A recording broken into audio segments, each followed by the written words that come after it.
to record this meeting or? Just started it rolling. Sweet. Take it All away. right. Sick. Well, we'll just get right into it. Just a couple logistical things real quick. So rules, we got the rules from the Boring Company. So the official, not unabbreviated rules. So the full deal. We'll be posting those after the meeting. But before you take a look at the rules, definitely take a look at the NDA. So the NDA location on the drive, if you want to follow those folders, or you can just click the link. In order to access that link, you do already have to be added to our Google Drive. So if you're not already on the Google Drive, reach out to Dan or I, and we can add you on there. Hopefully you all are already on there. And the rules will be posted in that same location that's linked there. So you'll see that folder and you can click on the NDA. So you can read through that NDA because we have to keep the rules between us. They're not for like public use or public redistribution or anything like that. And then another quick thing, Hyperloop merge. So I've always been interested in getting some Hyperloop merge going, things like that. Just kind of a side thing. Definitely not supposed to get in the way of any design work or anything, but if you're interested in helping out or have any good graphic design work or anything like that, feel free to DM me on Slack and we can just kind of keep that working throughout the semester. So when all said and done, when we win, we have some dope merch to wear. And then the last thing before we kind of get into some more technical information is the toggle plan. So you can click that link. When this presentation is posted, it's on the drive. So you can always go into the drive and click that link. I can also send that out if anyone likes, but that's just a link to the schedule that we put together with the leads so that you guys can keep track of where we are and where we should be, and that'll be updated to reflect changes. So obviously since we got the rules, it's a little bit out of date. So we'll go back and update that. And that's how Dan and I will do some tracking as well. And that's all I had, unless anyone had any questions. But if not, I think Cody's up and I'll let him take it away. All right, so the drilling team is going to be pretty busy for the month of September and most of October. Right now, we're working on a small-scale design to prove like functionality of certain designs, like a cutter head and the screw feed system. So that's our main focus right now is the design of cutter heads, the feed system, which will be like an Archimedes screw, which you can see in the image on the right, will be pretty much moving the soil through the machine and out the other end.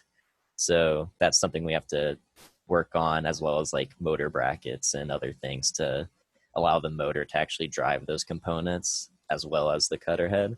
So there's going to be a lot of testing and redesigning of components. So any kind of designs anyone wants to do for certain things, we've already have a few cutter head designs and we're starting to get those printed out and tested. But if you have, there it is, Dan has it right there. Right now, that's our small scale one. So it's about, I forget, what is it, 4 inches in diameter or something? Yeah. So that's what we're working on right now.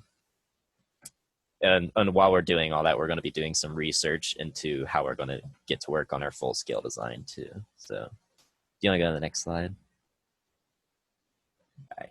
So we're going to be conducting, in the future, what to expect, we're going to be conducting some trade studies to find the best route for our designs. So that'll be some things like the material of like traditional cutter heads, some overall designs and how they take into account soil feed through it. Like there's some designs have certain storage areas where the soil feeds in after being cut, and that gets moved through the system with an Archimedes screw. And sometimes there's conditioning inside that feed area where there's like liquid mixed in to help it feed through. So we're going to be doing a lot of trade studies and just research on what things will work for our large scale. Then we're going to, like I said, we're going to have some semi-weekly deliverables to try to gauge the progress as we go and present what we learn. So there'll be good continuous supply of things to work on this team. And then we're going to continue, like I said, iterating and testing our small scale design to keep adding functions to have the best design possible. And there's a chance we might work with members of industry if we need that to be able to like get a cutter head that we can't manufacture ourselves or some other component that we can't make ourselves. And overall, there's going to be a lot of CAD in this group. And so maybe there might be a potential for workshops in CAD and maybe machining once we get towards the large scale designs. Yep, that's about it for me for now, though. Any questions?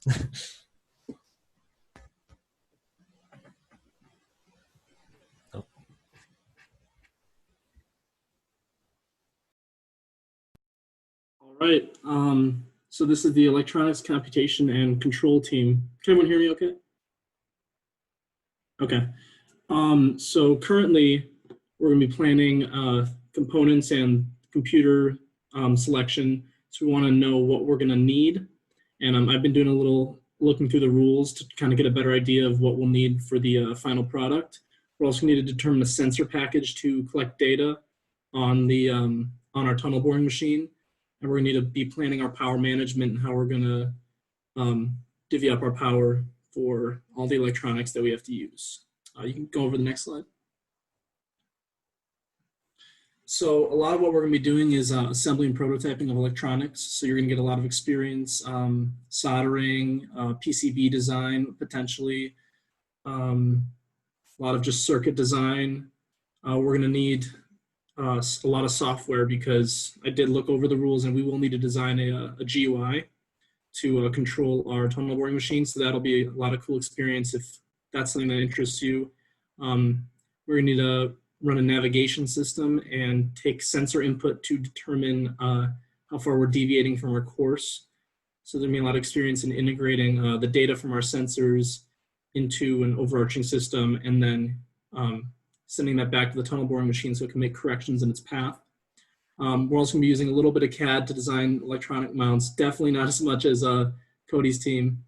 And then I'm also thinking of some potential workshops in soldering and then GUI design, and maybe, depending on how much work we have to do with PCBs, maybe a PCB design workshop. Any questions? All right. Sweet. I think I'll let Dan take over from here then. Awesome. So just going to hit up some logistics.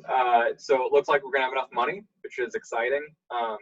Once we kind of get that all to fall into place. It's going to be a tight budget, but we should have enough to do what we want to do. If you know anybody that's interested in Hyperloop that hasn't yet gotten on the Slack, have them reach out to me as soon as possible. For that matter, if you are not currently on the Slack, reach out to me in the chat at this very moment. In other news, we found, Cole and I found a big pile of dirt yesterday, and we're hoping to get 8 cubic feet of that dirt and put it inside of our test box for some initial testing in the coming week or weeks. In other news, Slack is being purged this week, so if you're not in hashtag team or hashtag new members channels, you're going to get yeeted, which just means that we've got 170 people that are currently on the Slack and not 170 people in this meeting. So that just kind of shows you what's going on. And then last thing before we move on to just kind of a general Hyperloop conversation, everybody go to this link. I'm going to send that in general right now. On, oh, son of a gun.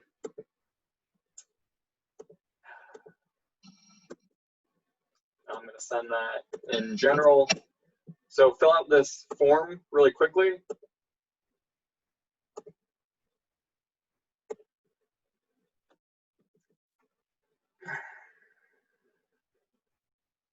So that form is just about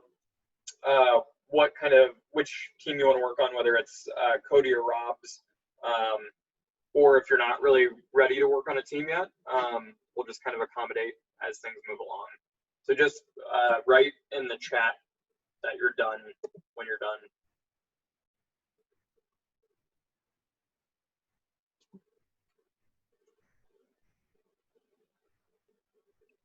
Hey Dan, do I need to fill out that form? No, you do not, Ahmed. Sweet. Cody, how to fill out the form? What, Rob? I think you're probably good too. As long as you know your name, then I think you know which team you belong on. So. Dan, I think I want to add on to a little bit of what you said. We definitely have the opportunity for different sub teams to be made as well, because right now these are just like the two overarching main like things we need to work on, but there's a lot of other like technical like small scale things and just like other bigger parts than just digging in electronics. There's like moving the soil outside of the tunnel after we like excavate it. There's how we're going to pave the tunnel as we're going through, and a bunch of other things too that we need to think about. Definitely, definitely. Yeah, so the team that you're signing up for right now, or group that you're signing up for, is just, Ari, could you send me your email address in the chat right now too? Right now, you're just signing up for kind of like an initial working group for the next couple of weeks. And things will get shuffled around and more teams will be added as things clarify. Thanks, Ari.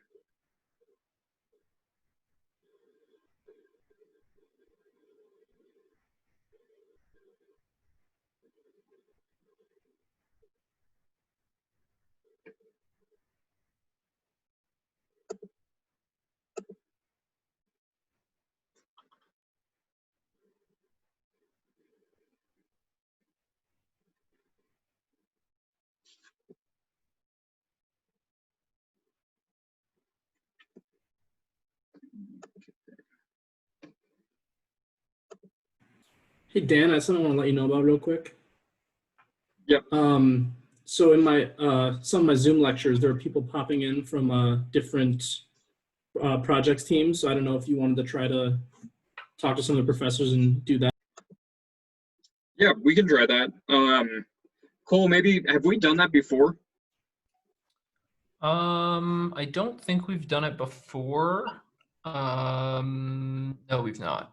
Not that I can recall. I think it's a lot easier now with Zoom, where you can just log on. It was basically it was someone from DVF. They logged on for like 5 minutes, talked, and then dropped a link in the chat, and that was pretty much it. Gotcha. That'd be cool. Yep. Yeah, I'll make a note of that. Professor Thayer reached out to me about not reached out to me. Well, I reached out to him after DBF sent out like a mass email, and so I think he'd be pretty down for us to do that.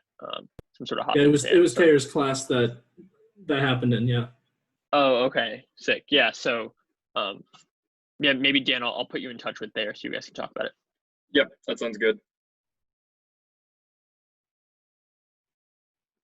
Okay, I think everybody's finished. Is that right? All right, so then the official portion is all wrapped up. Are there any more questions or general Hyperloop comments?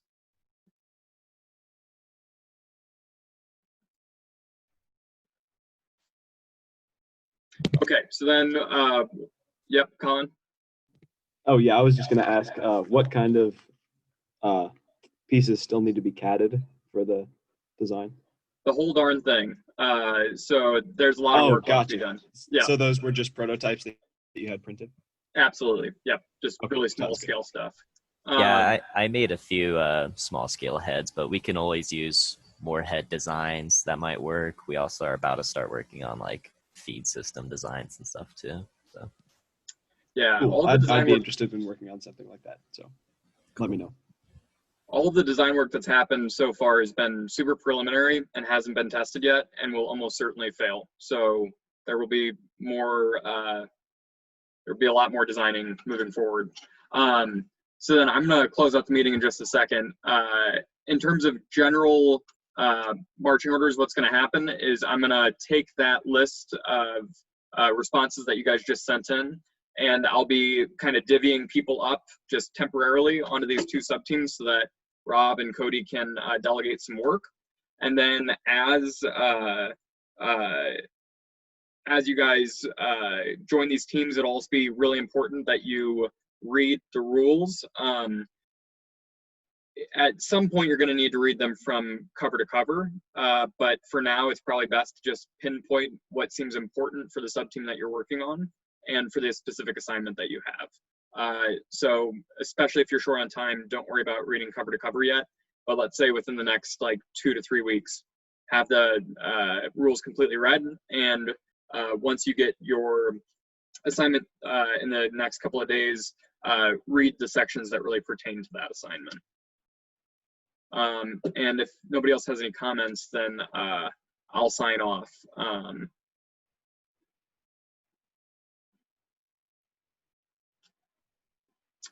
Cool. Yes, I will really Oh. quickly just sort of reiterate and reinforce the idea of designing quickly, testing quickly, redesigning quickly. So, you know, we saw Cody's already got some, you know, cutter head designs. Dan's already printed a few. We're going to be looking to test those here really soon. And, you know, we want to keep that iteration loop just sort of going all the time. And it doesn't ever hurt to just have, you know, more cutting heads to test, especially if we're moving quickly. You know, I can say from being on the team quite a bit in the past, something that we've definitely fallen short on previously is trying to over design what we're trying to make, and trying to perfect the design so much that we never actually get to a point where we can build it. And so this year we're really working to step away from that and designing to what's good enough to solve the problem, testing that as quickly as possible, and then redesigning that to solve the problem better. Yep, I totally second everything Cole just said. This year's not about being perfect. It's about just getting the job done as best as can be done. And I could probably say that more eloquently, but it doesn't make sense. So, all right. Thank you everyone for coming. One more last call for questions. Yeah, and if I supposedly miss this meeting, where can I find recordings? YouTube, and I'll be posting those each week or I'm not sure if I'll post each week, but just subscribe to the YouTube channel, and I'll drop a link in the team chat tonight so that people can follow that. Sweet, thank you. Awesome. I'm going to stop this recording.